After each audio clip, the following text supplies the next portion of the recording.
የተባበሩት መንግስታት ድርጅት የጸጥታው ምክር ቤት በጋዛ ዓለም አቀፍ የጸጥታ ኃይል እንዲሰማራ ያሳለፈውን ውሳኔ ሐማስ ፈጽሞ እንደማይቀበለው አስታውቋል። የተመድ ጸጥታው ምክር ቤት በጋዛ ዘላቂ ሰላም እንዲሰፍን ያስችላል በሚል በአሜሪካ ፕሬዝዳንት ዶናልድ ትራምፕ የቀረበውን ረቂቅ ሐሳብ አጽድቋል። 20 ነጥቦችን እንዳቀፈ የሚነገርለት የዶናልድ ትራምፕ የዘላቂ ሰላም ረቂቅ እንደ እንግሊዝ፣ ፈረንሳይ፣ ሶማሊያ ያሉ ሀገራት ድጋፍን ሲያገኝ ሩሲያና ቻይና ይሁንታንም እምቢታንም ሳያሰሙ በድምጽ ታቅበው ተዋል። በፈረንጆቹ ጥቅምት 7 2023 በሐማስ ድንገተኛ ጥቃት የተጀመረው የእስራኤልና የፍልስጤም ግጭት ከመካከለኛው ምስራቅ ቀጠና ተሻግሮ የዓለምን ፖለቲካ ምስቅልቅሉን ማውጣቱ የሚታወስ ነው። ከባይደን አስተዳደር እስከ ዶናልድ ትራምፕ፣ ከአንቶኒዮ ብሊንከን እስከ ማርኮ ሩቢዮ፣ ከኳታር እስከ ካይሮ፣ ከተመድ እስከ አውሮፓ ህብረት ድረስ የእስራኤልና ሐማስ ጦርነት ከባድ ሆኖ ቆይቷል። ከምርጫ ጊዜያት እስከ ነጩ ቤተ መንግስት ዳግም በመግባት የእስራኤልና ሐማስ ጦርነትን እንደሚያስቆሙ ሲለፍፉ የከረሙት ዶናልድ ትራምፕ በስተመጨረሻም ከሌሎች የእስላሚክ ሀገራት ጋር በመሆን ጥቅምት 10 2025 ወደ ተኩስ አቁም ስምምነት ገብተዋል። ሐማስና እስራኤል ለጊዜው ግጭቱን ቢያቆሙም የጥቂት እስረኛና ታጋቾችን መለዋወጥ ቢፈጽሙም የተኩስ አቁም ስምምነቱ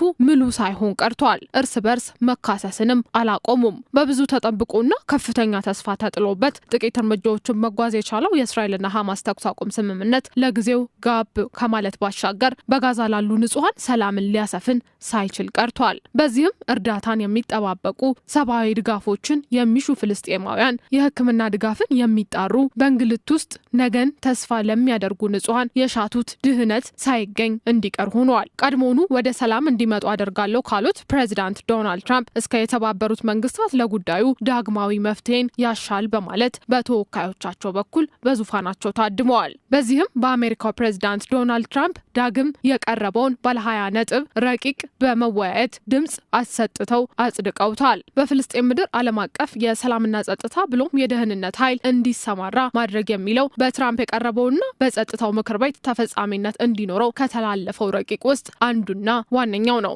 ውሳኔው ባለፉት 2 ዓመታት የተደረገብንን የመውረር ሙከራ በእጅ አዙር ተፈጻሚነት እንዲያገኝ የሚረዳና የፍልስጤምን ሉዓላዊነት የሚጋፋ ነው ሲል ሐማስ ውሳኔው ከተላለፈ ከሰዓታት በኋላ ባወጣው መግለጫ እንደማይቀበለው አስታውቋል። በዘርፉ ክትትል ሲያደርጉ የቆዩ በርካታ ፖለቲከኞች በበኩላቸው የጸጥታው ምክር ቤት በታሪኩ ካሳለፋቸው ውሳኔዎች አግባብነት የሌለው ነው ሲሉ ከዘጋርዲያን ጋር በነበራቸው ቆይታ አስታውቀዋል። የዶናልድ ትራምፕ በጋዛ ላይ ያላቸውን የበላይነት የሚያቀዳጅና የጸጥታው ምክር ቤት ላይ ያላቸውን የበላይነት የሚያረጋግጥም ነው ባይ ናቸው። በሌላኛው ጽንፍ ዶናልድ ትራምፕ ውሳኔያቸው ያላንዳች ውዥንብር ተቀባይነት በማግኘቱ ጮቤ ላይ ስለመሆናቸው ይነሳል። ትሩዝ በተሰኘው ማህበራዊ ትስስር ገጻቸው የጸጥታው ምክር ቤት ትልቁን ታሪካዊ ውሳኔ አሳልፏል። ይህ ውሳኔ ከጋዛ አልፎ በመላው ዓለም ሰላምን ለማስፈን መንገድ ከፋሽ ነው ብለዋል። በጋዛ ሰላምን በዘላቂነት እንዲያሰፍን የሚመሰረተው የሰላም ኃይል የእስራኤል ወታደሮች ከጋዛ ጠቅልለው እንዲወጡ የሚያደርግ የንጹሃንን ደህንነት የሚጠብቅና እርዳታም በአግባቡ እንዲዳረስ ሐማስና ሌሎች ኃይሎች ትጥቅ እስኪፈቱ ምናልባትም የሽግግር መንግስት እስኪመሰረት በድንበር የሚቆይ ይሆናል ተብሎ ይጠበቃል።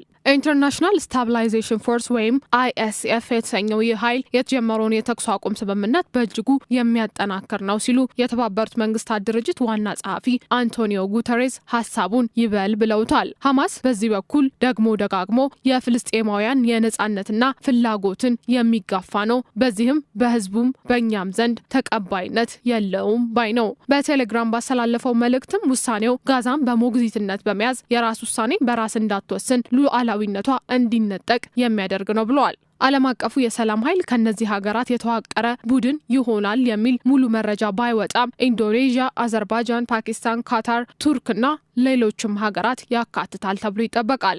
ቢቢሲ ጉዳዩን አስመልክቶ ባጋራው መረጃ ISF ወይንም አዲሱ ዓለም አቀፍ የጸጥታ ቡድን ከእስራኤልና ግብጽ እንዲሁም ከተጣሩ የፍልስጤም የፖሊስ ኃይሎች ጋር በመሆን ድንበርን የማስጠበቅ እንዲሁም ህጋዊ ያልሆኑ ታጣቂ ኃይሎችን በጥቅሉ ትጥቅ የማስፈታት ስራ እንደሚሰራ አብራርቷል። ዓለም አቀፉን የጸጥታ ኃይል ከመመስረትና ከማስፈር ባሻገር በፍልስጤም ቦርድ ኦፍ ፒስ የተሰኘ የሽግግር መንግስት ለማቋቋም የሚያስችል ውሳኔ በተባበሩት በተባበሩት መንግስታት የጸጥታው ምክር ቤት መተላለፉን ቢቢሲ ያስነብበዋል። ይህ ቦርድ ኦፍ ፒስ ደግሞ ፍልስጤማውያን ከየዘርፉ የተውጣጡ ምሁራንና ባለሙያዎችን የሚያካትትና የክትትልና ቁጥጥር ስራን የሚያከናውን መሆኑ ተገልጿል። ሐማስን አይሆንም እምቢታ ውስጥ የከተተውን የዝርዝር ረቂቅ እስራኤል በበኩሏ በእልልታ ስለመቀበሏ ተሰምቷል። የእስራኤሉ ጠቅላይ ሚኒስትር ቤንያሚን ኔታንያሁ ፕሬዝዳንት ዶናልድ ትራምፕ ድካም የማያውቃቸው የጸጥታው ምክር ቤት ደግሞ ታታሪ ኃይል ሲሉ ውሳኔውን ተከትሎ አሞካሽተዋቸዋል። በሌላ በኩል የእስራኤል መንግስት ተቃዋሚዎች ኔታንያሁ እንዲያለ ውሳኔን በይሁንታ መቀበላቸውን አውግዘውታል። በአንድም በሌላም መንገድ የሀገራችን ሉዓላዊነት የሚጋፋም ነው ባይ ናቸው።